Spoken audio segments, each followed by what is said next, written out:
Hello everyone, আসসালামু আলাইকুম। সবাইকে আমন্ত্রণ জানাচ্ছি আমাদের নিয়মিত আয়োজন নারী উদ্যোক্তার সাফল্য অনুষ্ঠানে এবং সাথে আছি আমি হাসিনা আনসার নাহার। প্রিয় দর্শক, প্রতি পর্বেই আমাদের স্টুডিওতে একজন নারী উদ্যোক্তা আমন্ত্রিত থাকেন। আজকে আমাদের স্টুডিওতে আমন্ত্রিত আছেন কাকলি আপা। পুরো অনুষ্ঠান জুড়েই কাকলি আপা আমাদের সাথে থাকবেন এবং তার জানা অজানা সকল তথ্য আমরা জানবো। তিনি কিভাবে একজন সফল নারী উদ্যোক্তা হয়ে উঠলেন সেই গল্পটাও আমরা কাকলি আপার কাছ থেকে শুনবো। চলুন দর্শক, আমরা চলে যাই কাকলি আপুর কাছে। কেমন আছেন আপু? আসসালামু আলাইকুম। ভালো আছি আপু, আপনি কেমন আছেন? আমি খুবই ভালো আছি। আপনার পুরো নাম কাকলি আলম। কাকলি আলম আপু, আপনাকে মাশাআল্লাহ অনেক প্রিটি লাগছে। আর আপনি আছেন আমি ভালো না থেকে পারবো। দর্শক, আপনারা কি ভালো না থেকে পারবেন? কাকলি আপা যা মিষ্টি এবং যা কাজের, ওনার খাবারও জাস্ট ওয়াও বলবো। আচ্ছা, আমরা শুরু করি। আপনার পরিচয়টা আপনিই দিন আমাদের দর্শকদের। আমার নাম কাকলি আলম। আমার একটা খাবারের পেজ আছে, নাম হচ্ছে মধ্যাহ্ন। আর বুটিক্সের একটা বুটিক্সেরও আছে, বুটিক্সের নাম, পেজের নাম হচ্ছে কাকলি ফ্যাশন। মধ্যাহ্ন, চমৎকার নাম। এই নামটা কি আপনি দিয়েছেন? মধ্যাহ্ন নামটা আসলে আমার এক কাজিন দিয়েছে, যেহেতু দুপুরে খাবার প্রোভাইড করতাম, সেজন্য নামটা মধ্যাহ্ন দেওয়া হয়েছে। এখন কি শুধু দুপুরেই দিচ্ছেন? এখন দুপুর মানে সব সময় নামটা আসলে নামটা না একদম হৃদয় ছোঁয়া নাম আর একদম আনকমন। আমি শুনিনি এর আগে কখনো এই নামটা। তো আপনার এই খাবারের বিজনেসে আসার শুরুটা জানতে চাচ্ছি। আসার শুরুটা হচ্ছে, শুরুর দিকে আমি জব করতাম।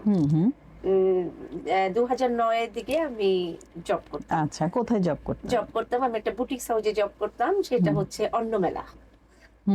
যখন ওখানে জব করলাম, তারপর ওখান থেকে আমি চলে আসলাম অঞ্জনসে। অঞ্জনসে কিছুদিন জব করার পরে আমি চলে মানে ওখান থেকে আরেকটা জায়গায় জব করলাম সাতুরিতে। সেখানে দেখতাম একটা লোক খাবার দিত, দুপুরের খাবার দিত। তখন দেখলাম যে, তখন ওর সাথে খুব কথা বলতাম কিভাবে খাবারটা আনো কি, দেখে আমার খুব ভালো লাগলো। আমি আচ্ছা, আমার মেয়ে সবসময় বলে, আমার মানে মেয়ে বলেন, আমার কাজিন বলেন, আমার আত্মীয় স্বজন বলেন, আমার রান্না সবসময় প্রশংসনীয়। তখন চিন্তা করলাম, তাহলে এইভাবে বসে থেকে লাভটা কি, দেখি আমার এই গুণটাকে কাজে লাগাই কিনা। তখন দেখলাম যে সকাল থেকে সন্ধ্যা পর্যন্ত এসে, সকাল 9টার দিকে আমাকে বের হইতে হতো, রাত 9টা বেজে যেত বাসায় আসতে আসতে গুলশান 2 থেকে। তখন আমি চিন্তা করলাম, এতক্ষণ আমি সময় দিচ্ছি, মান্থলি একটাই পাচ্ছি, তাহলে আমি যদি এই কাজ করি তাহলে আমার কেমন হবে। তখন আমি কি করলাম, চাকরি ছেড়ে দিলাম। চাকরি ছেড়ে দিয়ে আমি এইটা চ্যালেঞ্জটাকে নিলাম।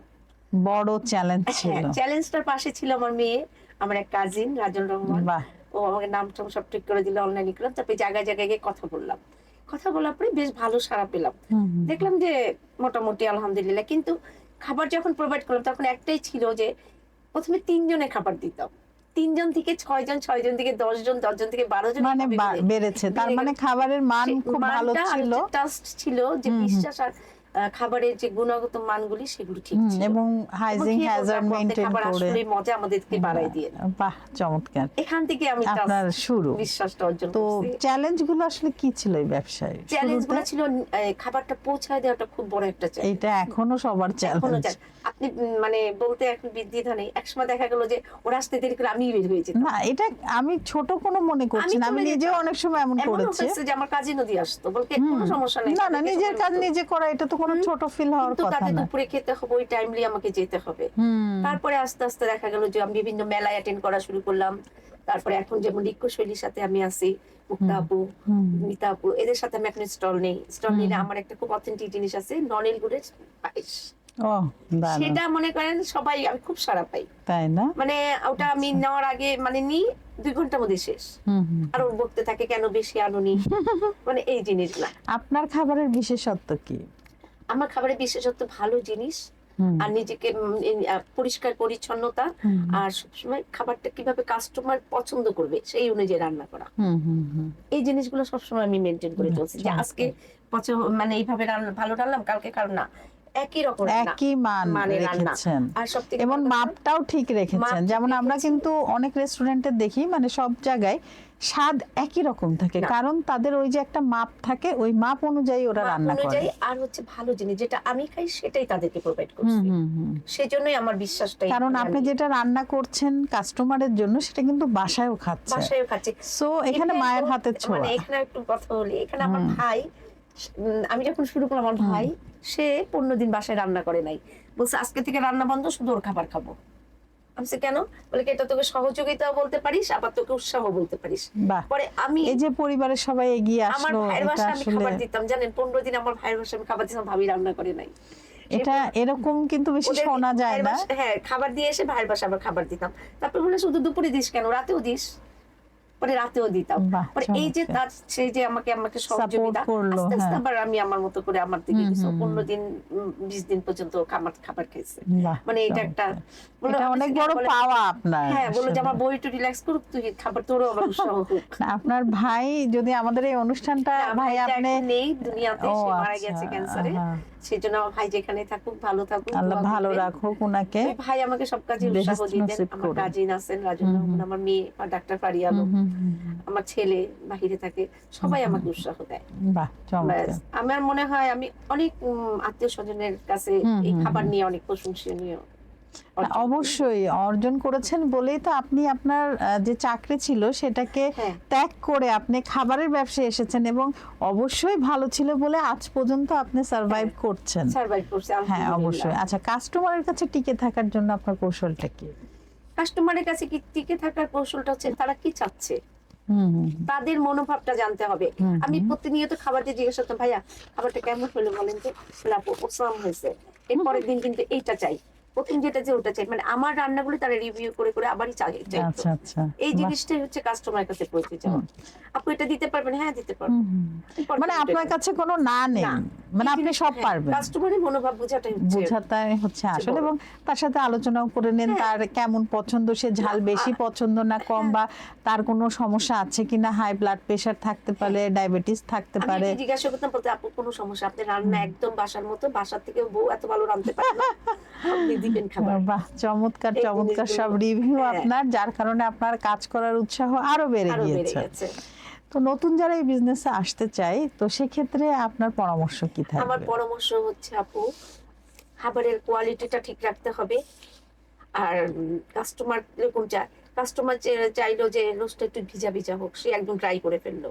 কাস্টমার এক বাটি পোলাও দিলেন, সাথে একটা ড্রাই রোস্ট দিলেন, সে খেয়ে মজা পেল না। খেতে হবে যে এক বাটি পোলাও কি দিয়ে খেতে পারে সেইটা চিন্তা করতে হবে। এটাই হচ্ছে কাস্টমারের মনোভাব। আর আমি আমার কাছে যেটা ভালো না লাগে সেটা আমি কখনো কাস্টমারকে দিব না। নিজে যদি না খেতে না, পারি তাহলে আমার কিভাবে যেটা কষ্ট আরেকজন হবে সেটা ওকে দিব কিভাবে? সেজন্য আমার যেটা ভালো খেয়ে আমি মানে স্যাটিসফাই, সেটাই আমি কাস্টমারের কাছে দিব। আচ্ছা, এবার আসি ড্রেসের ব্যবসায়। আপনি তো ড্রেসের বিজনেসও হ্যাঁ। করছেন, তো শুরুটা কেমন ছিল? শুরুটা ওই যে বললাম, আমি জব করতাম বুটিক্স হাউসে। ওই একই সাথে দুইটা রেডি করেছেন? প্রথমে বুটিক্স হাউসে, তারপরে আসলাম হচ্ছে খাবারের এটাতে। বুটিক্সে আচ্ছা। যখন দেখলাম যে এটা তো একটা ভালো বিজনেস, এই যে আমি দেশি প্রোডাক্ট, দেশীয় বুটিক্সে জব করতাম। আচ্ছা, সেখানে কোনো আচ্ছা। পাকিস্তানি ইন্ডিয়ান ছিল না, দেশি প্রোডাক্টটা ছিল। আমাদের মুসলিম নিয়ে কাজ করতো, তারপরে বলাকা সিল্ক, এগুলো নিয়ে কাজ করতো। তারপরে হচ্ছে আমাদের এই যে খাদি কাপড়, এইসবের উপরে কাজ করতো। তা দেখলাম যে আমাদের দেশি কাপড়ের তো অনেক মান, এটা যদি ঠিক মতো আরামদায়ক। হ্যাঁ ইউটিলাইজ করতে পারি, সেটা তো ভালো জিনিস। তখন আমি কাজ করতাম, তখন কাস্টমাররা এসে আমাকে খুঁজতো যে আপু এই কাপড়ের রিভিউ দেন তো, কাপড়টা কেমন, আপনি যে বললে আপনি নিতে ইচ্ছা করে। তখন বলতাম এটা দেশীয় প্রোডাক্ট, এটা হচ্ছে আমাদের মসলিন, একদম এটার যত যত গুণ আছে বলে বলে আপু এখন কাপড়টা নিতে খুব ভালো লাগতেছে। হ্যাঁ, আপনার কাছ থেকে শুনে আবার বলতো যে আপু আমি যদি কখনো দোকান দেই, মানে সব দেই, আপনাকে নিব। আচ্ছা আচ্ছা নিয়ে। তারপরে ওইখান থেকে আমার মানে বিশ্বাসের জায়গাটা আপনি অর্জন করেছিলেন। যেহেতু ক্লথিং ব্যবসাটা আমি ভালো বুঝি, আর আমার নামের সাথে দিয়ে আমি একটা দেই, তখন আমি প্রথমে অফলাইনই করতাম, বাসাতে রেখেই করতাম। আস্তে আস্তে একটা শপ দিলাম, 10 তলা মার্কেটে আমার একটা শপ আছে। তারপর ওখান থেকেই এখন কে দেখাশোনা করছে? দেখাশোনা করে ওখানে একটা মেয়ে আছে, মানে সেলসম্যান আছে একজন, আর আমি। এটা কোন জায়গায়? এটা হচ্ছে দক্ষিণ বনশ্রী। একটু বলে দেন আমাদের দক্ষিণ দর্শকদের। বনশ্রী 10 তলা market, eastern Banabithi shopping complex. আচ্ছা, আপনারা চাইলেই কিন্তু সুন্দর সুন্দর ড্রেস, থ্রি পিস, টাঙ্গাইলের শাড়ি সবকিছু কিন্তু আপুর পেজ থেকে পাবেন, এবং আপুর হচ্ছে যে দোকান আছে সব, সেখানেও গেলে কিন্তু একদম সরাসরি আপনারা পেয়ে যাচ্ছেন।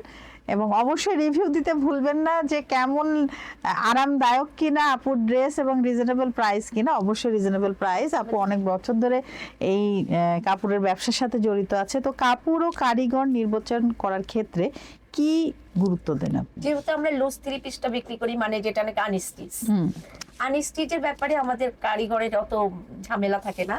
ওটা আমি দেশি প্রোডাক্ট যেখানে আপনি নরসিংদীত আছে, তারপরে হচ্ছে আপনার টাঙ্গাইল আছে, সিরাজগঞ্জ আছে, এইসব জায়গা থেকে আমরা কালেক্ট করতে পারি। রাজশাহী, সিল্কটা রাজশাহী, মসলিন রাজশাহী, আমাদের দেশি প্রোডাক্টেরও অনেক মান ভালো। যখন আমরা আপনি সিমি মেলায় যাবেন, বড় বড় মেলা দেখবেন যে দেশি প্রোডাক্ট, তারপরে জামালপুরের হাতের কাজের জিনিস, এগুলোর মান আবার অন্যরকম। এগুলার মানে হচ্ছে এটা আমাদের দেশীয় ঐতিহ্য। আর দেশীয় প্রোডাক্ট নিয়ে কাজ করলে হয় কি, আমি যেটা মনে বলি আপনাকে, ধরেন আমি 50টা ড্রেস আনলাম, আমার এখানে 40টা বিক্রি হয়েছে, 10টা হয়নি, আমি কিন্তু আবার চেঞ্জ করে আনতে পারি, যেটা আমি বাহিরের ড্রেস থেকে এই জিনিসটা করতে পারবো না। আমি পাকিস্তান থেকে 40টা ড্রেস আনলাম, আমাকে চেঞ্জ করে না না, এটা তো দূরত্ব অনেক। আমাদের দেশি প্রোডাক্ট দিয়ে কাজ করার কিন্তু একটা ভালো সুবিধা আছে। ওটার সাথে আমাদের বলে যে যখন আপনি না চলবে আসবেন, আপনি আবার নিয়ে নতুন করে নেবেন। এই যে এইভাবে করে আমরা কালেক্ট করি। আপনার অনলাইন ও অফলাইনের অভিজ্ঞতা কেমন? আমার অনলাইনটা খুব বেশি ভালো নেই আপু, আমি অনলাইনটা খুব বেশি পছন্দ করি না, আমার অফলাইনই ভালো। আচ্ছা, আমার কাস্টমার রিভিউ, তারপরে আমি তাদের কাছে, আমার কাছে চলে আসবে, আমি আবার তার কাছে চলে যাব, আমি কাস্টমার কাছে চলে যাই। বাহ, সরাসরি। আমার তো সময় আছে, আমি চলে যাই। তাতে দেখা যায় আমি 10টা নিয়ে গেলাম, কাস্টমার অলরেডি পছন্দ করে 5টা 6টা নিয়ে নিল। যে আপু পরশুদিন আসবো, সোমবারে আসবো, আমি চলে যাই সেখানে। এইভাবেই দেখা যায় আমিও কাস্টমার কাছে চলে যাই, আবার কাস্টমার আমার কাছে চলে আসতেছে, মানে এইভাবেই করছেন। তবে দেশি প্রোডাক্ট আমার যে দেখলাম, আমাদের দেশি প্রোডাক্টের ভালো চাহিদা, কিন্তু সেটাকে সঠিকভাবে নিতে হবে, সঠিকভাবে ওটা বোঝাতে হবে যে আমাদের দেশি প্রোডাক্টে কত চাহিদা আছে। তো শাড়ি নিয়ে কাজ করার আগ্রহ আসলে কিভাবে তৈরি হলো? শাড়ি নিয়ে আগ্রহ হচ্ছে, আমি আগে কিন্তু শাড়িই পরতাম কন্টিনিউ, সর্বপ্রথম শাড়ি পরে, এখনো তো শাড়ি পরে আছেন এবং মাশাআল্লাহ দর্শক অনেক কিউট লাগছে না আপু? হ্যাঁ, শাড়ি পরি, শাড়িটা আমাকে খুব ভালো লাগে। শাড়ি আমার মানে আমার পছন্দের জিনিস হচ্ছে শাড়ি। আমার হাজবেন্ড খুব পছন্দ করতো, আমি টাঙ্গাইল চলে যাই, যে ইচ্ছা মতো করে শাড়ি নিয়ে। হ্যাঁ, একবারে তারপরে সিরাজগঞ্জ, ওখান থেকে ইয়া করি। আর টাঙ্গাইল শাড়ি মানে আমাদের দেশি শাড়ির যে একটা ঐতিহ্য, যখন পরি, এই যে পয়লা বৈশাখ বলেন, তারপরে এই যে কাল, আজ বাদে কাল আমাদের 16ই মার্চ, ডিসেম্বর, 21শে মার্চ, এই ফেব্রুয়ারি, এগুলোর মধ্যে কিন্তু আমাদের দেশি প্রোডাক্টটাই সবাই চায়। তখন কিন্তু আর কি পাকিস্তানি পাকিস্তানি প্রোডাক্ট ইয়ে আছে, কিন্তু তখন আমাদের দেশি প্রোডাক্টই সবাই পাকিস্তানি হচ্ছে আরামদায়ক, বাসায় পরা যাচ্ছে, ফ্যাশন হিসেবে নিচ্ছে মানুষ, আমাদের চাহিদা। হ্যাঁ, আমাদের ঐতিহ্য, এটা তো অবশ্যই আমাদের রাখতে হবে। 21শে মেলায় একটা সরিয়া শাড়ি পরে যাবেন, আপনাকে কিন্তু অন্যরকম একটা ব্যাপার থাকবে। হ্যাঁ, একদম, সেখানে কিন্তু আপনাকে আলাদাই করা যাবে সবার থেকে। হ্যাঁ, অবশ্যই। দেশি তাঁত ও কারিগরদের সাথে কাজের অভিজ্ঞতা কেমন? হ্যাঁ, এদের সাথে অভিজ্ঞতা খুব ভালো। এখানে যদি যেমন ধরেন জামদানি, তাদের সাথে কি আপনি একদিন যদি সারাদিন থাকেন টাঙ্গাইলে, তাদের ওখানে এত কিছু দেখবেন, জানবেন যেগুলো আমরা জানতামই না। এবং ওদেরকে বললো, ওদের ব্যবহার খুবই অনেক অন্যরকম।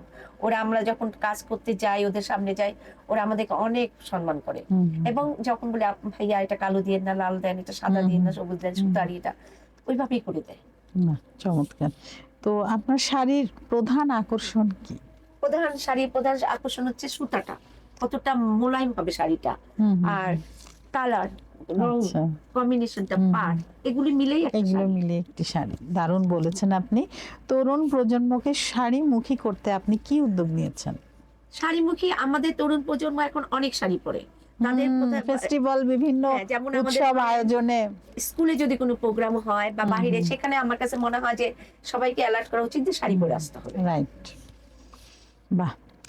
আমরা অনেক সময় দেখি যে কলেজগুলোতে বিভিন্ন উৎসব আয়োজনে কিন্তু একটা থিম দিয়ে দেয় যে এই কালার, এই শাড়িটা। তো এখান থেকেও কিন্তু শাড়ি পরার একটা প্রবণতা আমাদের নারীদের মধ্যে চলেই আসে। এখন আমরা অনেক সচেতন, আমাদের মেয়েরা অনেক শাড়ি পরে, শাড়ি পরা পছন্দ করে। ওই যে বললাম যে আপনাকে থিম দিতে হবে যে শাড়ি পরে আসতেই হবে, তাহলে শাড়ি মুখী হবে। আবার বাসাতেও আমাদের পারিবারিক যে অনুষ্ঠানগুলো হয়, সেখানেও থিম থাকে, যে হলুদে, মেহেন্দি, বিয়ে, বউ ভাত, তারপর আপনার বিভিন্ন ফেস্টিভ্যাল আসে, আমরা অনেকগুলো বান্ধবী একসাথে যাচ্ছি, সবাই একরকম শাড়ি পরি। তো আপনার ভবিষ্যৎ পরিকল্পনা কি এই সব কিছু নিয়ে? খাবারের বিজনেস এবং আমার ইচ্ছা আছে দেশের বাইরে আমার দেশি ঐতিহ্য নিয়ে, আমার রাতের রান্নাকে, আমার দেশি ঐতিহ্যকে পৌঁছে দেওয়া, বিশ্বের দরবারে তুলে ধরা। বাহ, চমৎকার। তো আপনার জন্য অনেক অনেক শুভকামনা। আমরা কথা বলতে বলতে কিন্তু অনুষ্ঠানের একদম শেষ দিকে চলে এসেছি। আপনার কেমন লাগলো নারী উদ্যোক্তা সাফল্য অনুষ্ঠানে এসে? অনেকই ভালো লেগেছে, যেহেতু নিজেও একজন নারী উদ্যোক্তা, আপনি একজন নারী, আপনার সাথে কথা বলে আমার খুবই ভালো লাগলো। আর এই অনুষ্ঠানে আসতে পেরে নিজেকে অনেক সাফল্য মনে হচ্ছে। আবারও নতুন কোন আয়োজনে আপনার সাথে দেখা হবে। ভালো থাকবেন। আপনিও ভালো থাকবেন। আল্লাহ হাফেজ। দর্শক, আপনারা যারা এতক্ষণ আমাদের সাথে ছিলেন, আপনাদের সবাইকে অসংখ্য ধন্যবাদ। আবারও নতুন কোনো অতিথিকে নিয়ে আপনাদের সবার মাঝে আমি হাসিনা আনসার নাহার উপস্থিত হব। ততক্ষণ পর্যন্ত আপনারা সবাই ভালো থাকুন, সুস্থ থাকুন এবং আমাদের সাথে থাকুন। আল্লাহ হাফেজ।